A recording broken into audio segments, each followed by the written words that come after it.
He is known. He has done his work in the community, in the church, and he's been doing what he does for a number of years. It gives me a great deal of pleasure to introduce to you someone who is a mentee of mine, someone with whom I have worked in various ways, someone who has become my pastor. Amen. The Reverend Dr. Randall Moses Lassiter.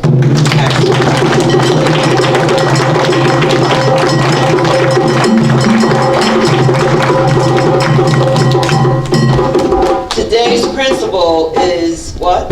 Imani. And it means what? Faith.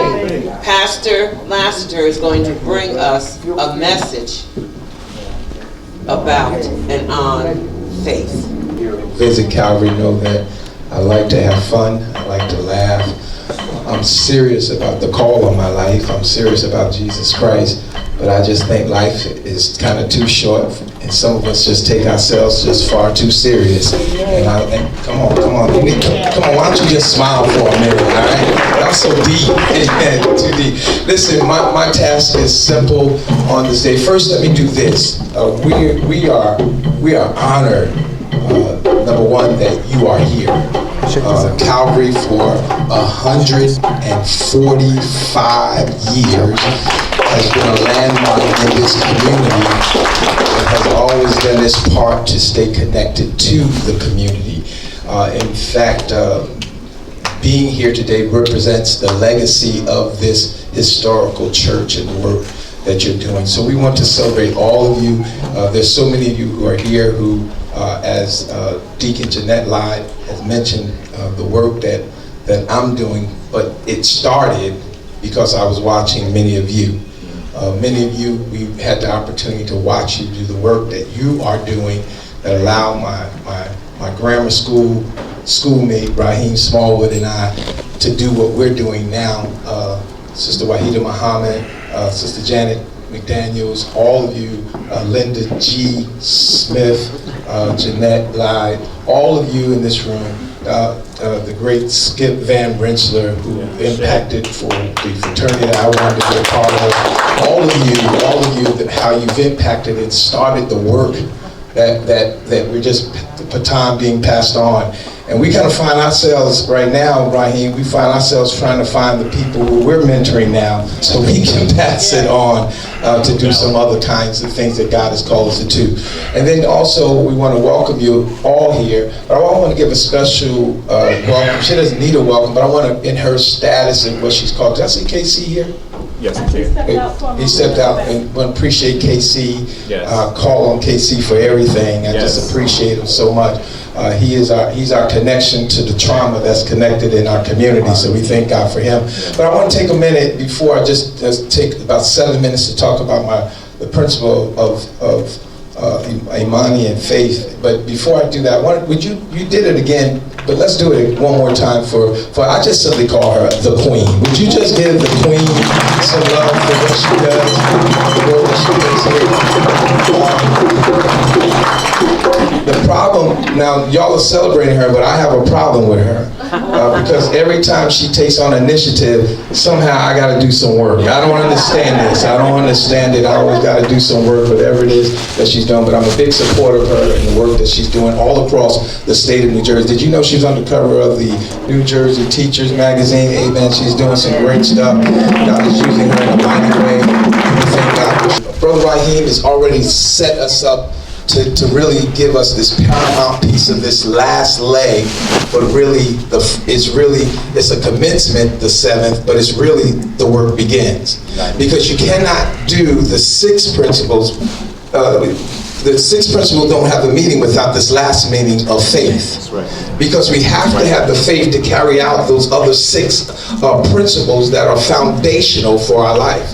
And so I want to just give you three things that I think that embarks on the legacy and the history of our great people and our ancestors who have paved the way for us, and even the founder of this thing that is great to us called Kwanzaa, that the founder had to have you and I in mind when he put these principles in place. He had to have you and I in mind, that we would create a legacy and a community among ourselves. And since I have your attention for a little while, maybe we need to go back and maybe we need some more time with each other in gatherings like this, because somehow, some way, it seems like we have lost our connection.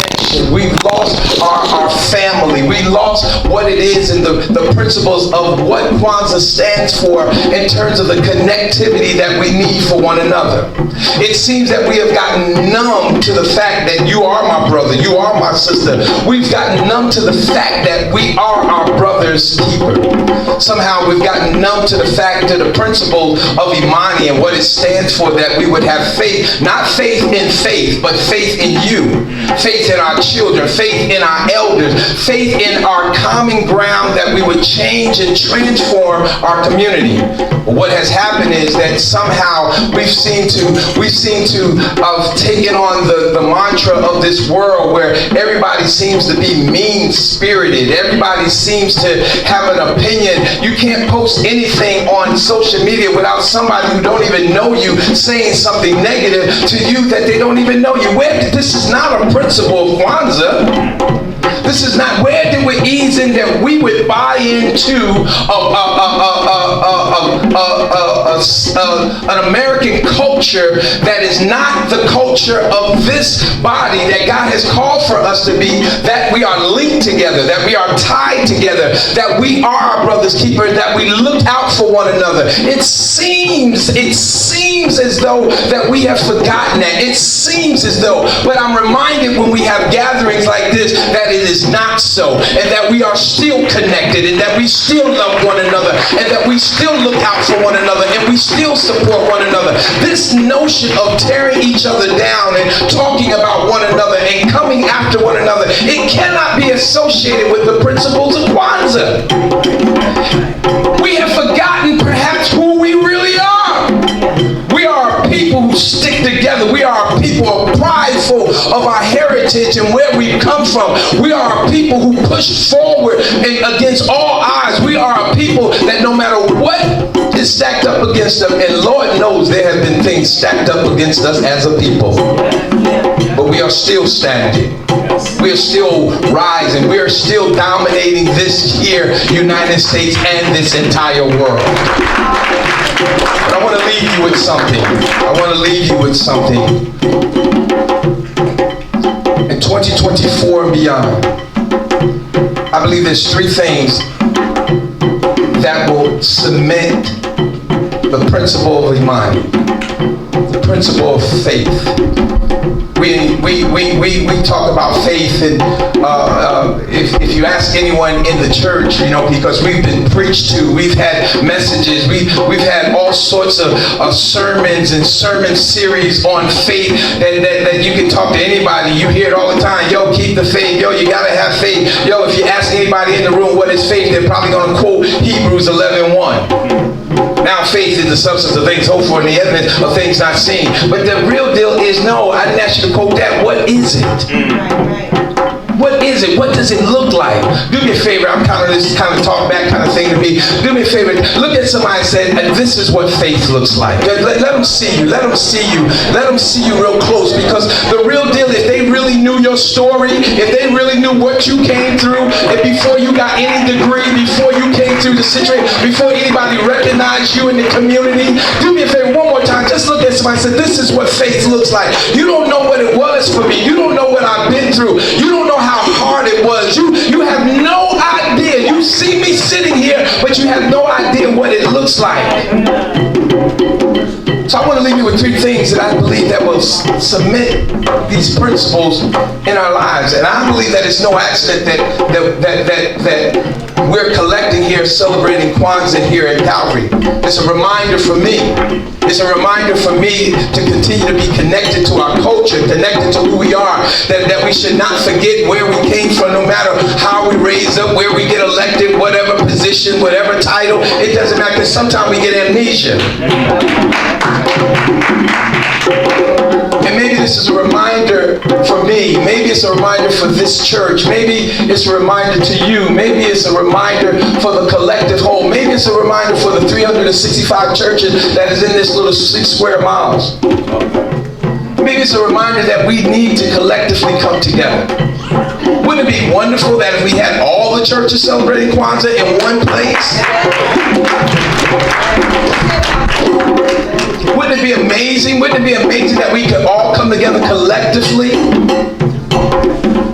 Whether you voted for him or her or not, but we all could collectively, whether you agree with their politics or not, that we could all collectively come together and stand together.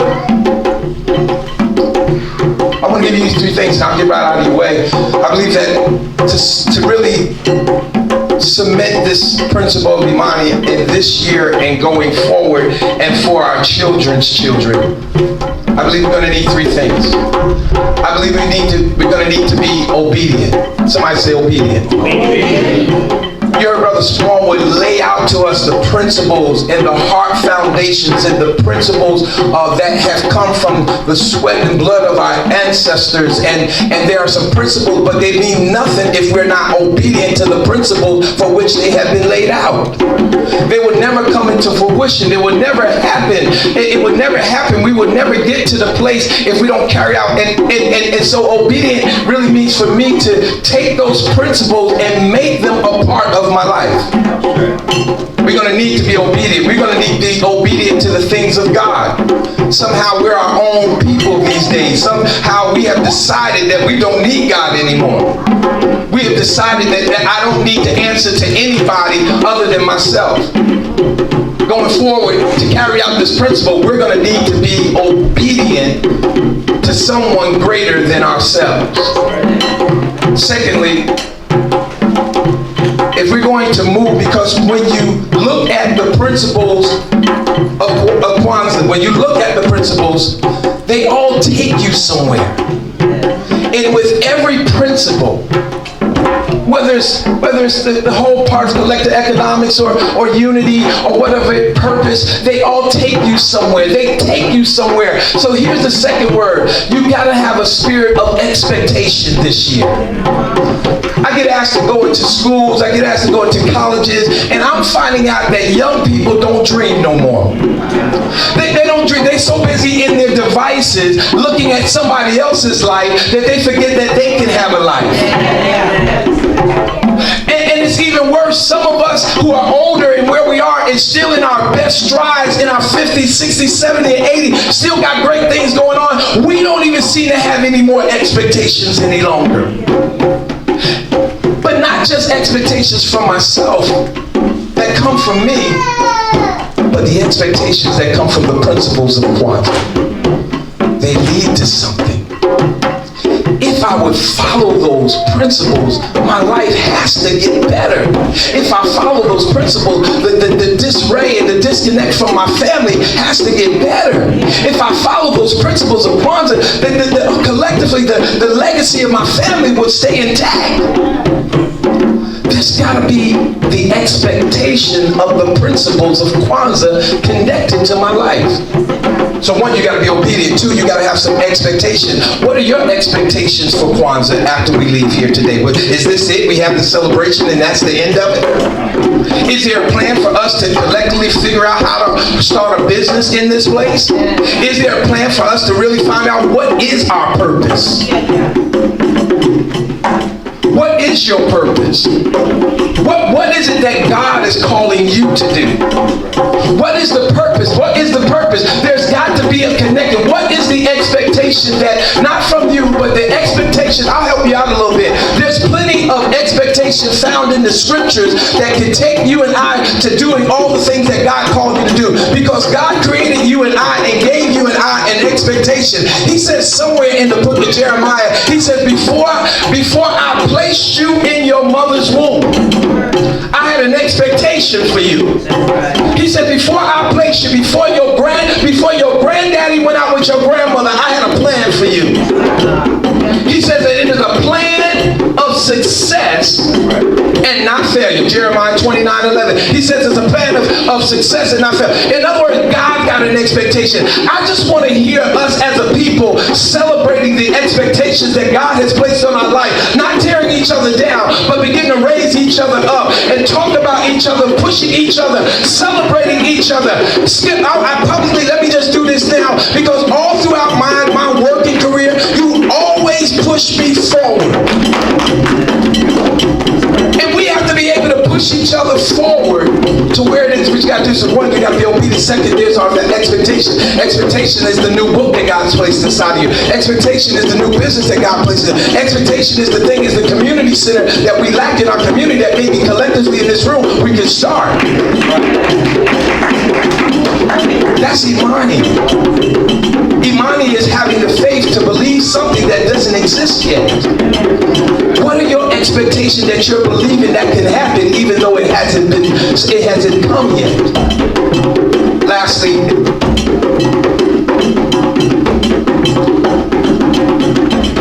my final word, 3 words for you this year.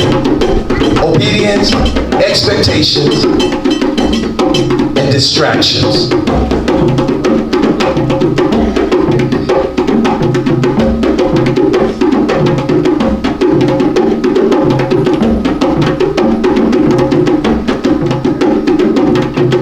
You know what I'm doing? I'm listening to the music, blocking you out, so I'm not distracted by you, so that I can hear what they're playing. Let me try that again. I'm blocking you out because what they're playing is saying something. That's right. And here's what I want you to do. We're so distracted that we spend all our time like this.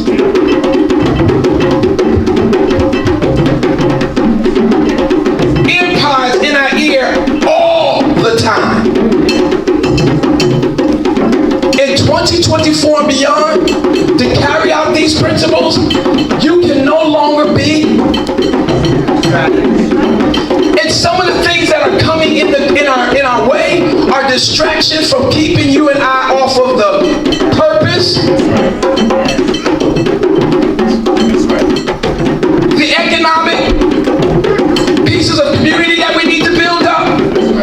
They're blocking us from doing the thing. What is distracting you from fulfilling the thing that God has called you to do? Distractions come and take you off of the things that you're called to do. I'm getting ready to sit down, but I remember the movie Sister Act, and I remember the movie Sister Act, the first one. I think it's the first one. I think it's Lauryn Hill, where she began to sing. I'm not gonna sing, Skip. Who began to sing that song? She said, "If you want to be somebody." Right. How go? If you want to what? Go ahead and sing it. You got a good voice. Go ahead and sing it. I knew you was gonna do that. And here's the deal though. Here's the deal.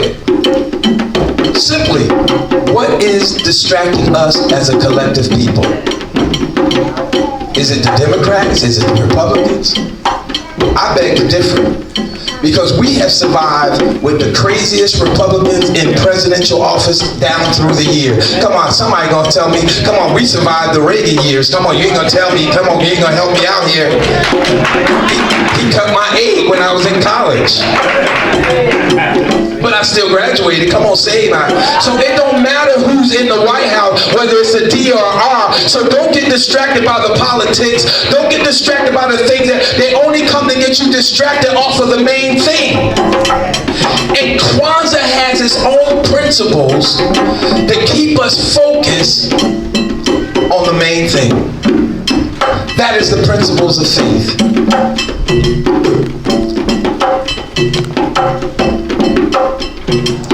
Faith is the principle.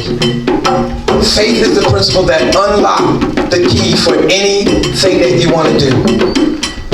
And it's not faith in faith, but I believe that the founder who God gave them that imagination of creating Kwanzaa, gave them that for a purpose, for a people, and gave it for us to move in it in the way God has intended for Kwanzaa to move. And if we can hold on to our faith, we can accomplish all that God has called us to accomplish. There was a woman, a stewardess actually, leading a flight of people from the Bahamas. It was a short flight from the Bahamas back into Florida. And when they were getting on the plane, and people had just taken their seats, she noticed that there was a black snake in the plane. A big black snake. She got on the phone, talked to the captain, said, "Captain, we got a problem. You're not going to be able to move this plane. There's a black snake in the corner of the plane." The captain says, "Don't worry about it." She said, "What?" He said, "Don't worry about it." He said, "Stay on the line. Keep talking to me. The situation is under control." He began to get to the runway, and as he got to the runway, the snake, the passengers hadn't seen it yet. She was eyeing it though. The snake slithered out a little bit further, and she panically again got on the phone and said, "Captain, listen." I could tell she was a sister because she went like this. "Yo." She said, "Listen, the snake done slithered out a little bit. The passengers don't see it yet, but it's slithering. It's starting to move." The captain said, "Listen, stay on the line. Keep talking to me. The situation is under control." They got off the runway into the air. When they got into the air, the snake now kind of went back and then came into the middle aisle. And when it came into the middle aisle, he was a big black snake. At this point, people saw the snake. And then she said, "Listen, the people are starting to see the snake." He said, "Listen, stay on the line. Keep talking to me. The situation is under control." Look at somebody say, "Situation under control." It's under control. The snake now comes out and the people are freaking out. They all see it. She is screaming, look, the snake is on the line." And he says, "Listen, calm down. I told you, stay on the line. Keep talking to me. The situation is under control." He got up, he kept flying up high. Come on, anybody know where I'm going with this? He kept flying up high, and when he got to the proper altitude, the snake died on the spot. The stewardess was amazed. And what happened is, the lesson is that you're going to have Imani. You're going to have faith in some stuff that you don't know. You're going to have to rely on some people that you don't think got the answer. You're going to have to rely on something, because faith is the things you don't see. She didn't know that thing was going to stop. But all she knew is, if you can stay on the line and keep talking to my master, keep talking to him, don't get disconnected, don't get distracted, and keep the expectation of what God has for you. And all I can say to you, no matter what your situation is, what your problem is, everything is going to be all right. God got everything under control. We as a people are going to emerge. We are people who are on the come up. 2024 is going to be perhaps our best year. Count on us. Call on us again to be able to do something again. We want to do something. Maybe we can think bigger than just this kind of event. Maybe we can do something bigger. Maybe there's something stronger, because I believe that if we keep talking to him, everything's going to be all right. The situation